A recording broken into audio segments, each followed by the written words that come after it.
Suatu pagi, di hari yang terakhir baginda Rasulullah Sallallahu Alaihi Wasallam, dengan suara terbata-bata, beliau memberikan khutbah yang singkat kepada keluarganya.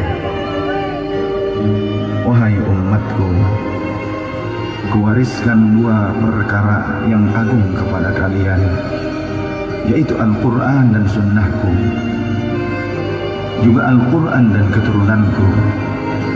Barang siapa yang mencintai Sunnahku dan keturunanku, maka mereka telah mencintaiku, dan kelak orang-orang yang mencintaiku akan masuk ke dalam surga bersama denganku.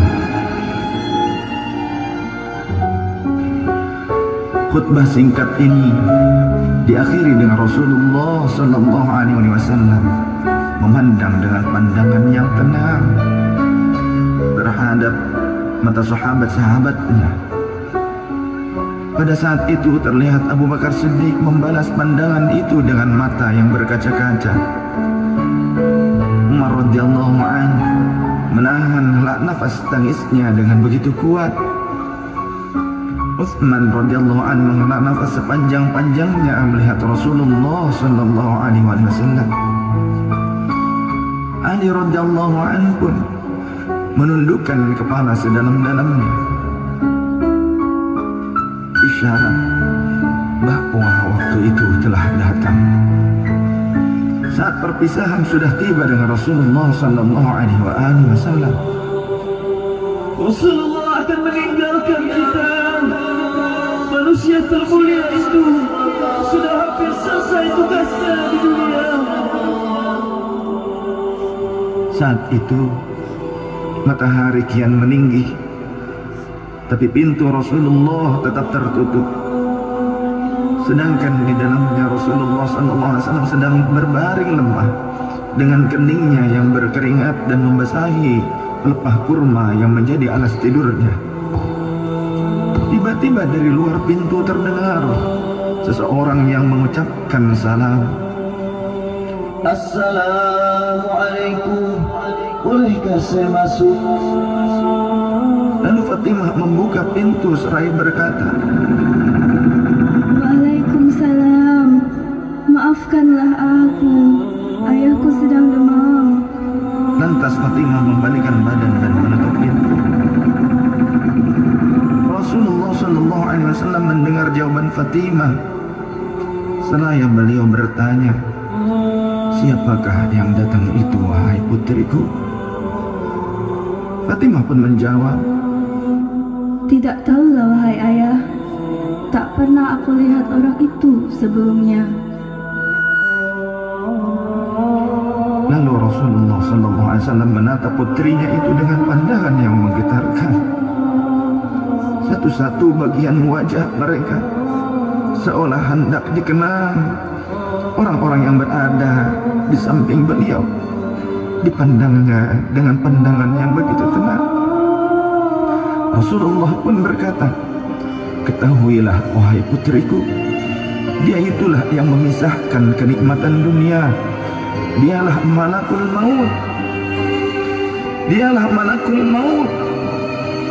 Maka Fatimah pun menahan ledakan tangisnya di depan ayahnya karena mengetahui ajal ayahnya sudah dekat. Lalu malaikat Israel dan Jibril datang menghampiri Rasulullah Sallallahu Alaihi Wasallam. Akan tetapi Jibril tidak mau mendekat kepada Rasul. Jibril hanya menunggu di langit pertama. Lantas Rasulullah bertanya, wahai Jibril, jelaskan apa hakku di hadapan Allah Subhanahu wa Ta'ala. Rasul berkata dengan penuh kelemahan. Lantas malaikat Jibril pun berkata, Ya Rasulullah, pintu-pintu langit telah terbuka, para malaikat telah menanti kedatanganmu. Semua pintu surga telah terbuka lebar menanti kedatanganmu, wahai kekasihku. Namun kata Jibril tidak membuat Rasulullah SAW. Kalimatnya tidak membuat tenangnya baginda Rasul. Maka Rasulullah pun masih penuh dengan kecemasan. Kemudian Jibril berkata, apakah engkau tidak senang melihat kabar ini ya Rasulullah?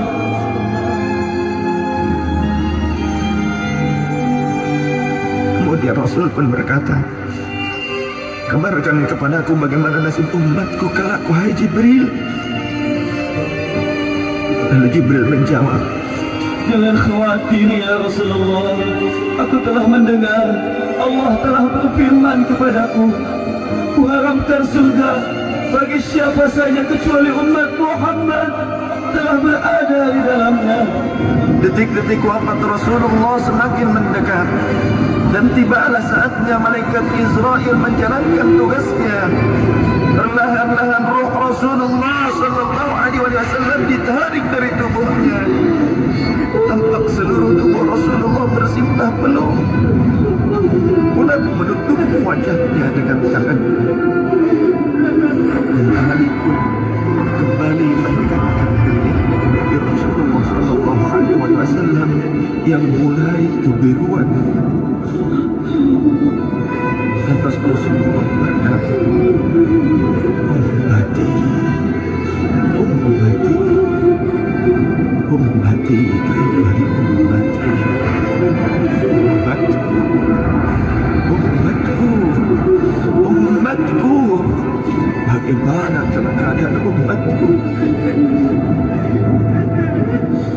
Dalam rumah Rasulullah masih bagikan kita umatnya. Rasul masih berkata, ummati, ummati, kaifari ummati.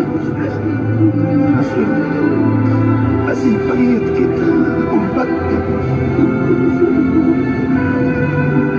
Dan berakhirlah kehidupan insan yang mulia pada saat itu. Di saat lisannya masih mengingat kita, masih menyebut kebangkitan umatnya. Rasulullah sallallahu alaihi wasallam telah tutup usia pada saat itu. Mampukah kita meneladani Rasulullah sallallahu alaihi wasallam dan mencintainya? Ia yang mencintai kita hingga akhir hayatnya. Padahal kita adalah umatnya yang tidak pernah beliau temui. Ya Rasulullah, ya Rasulullah,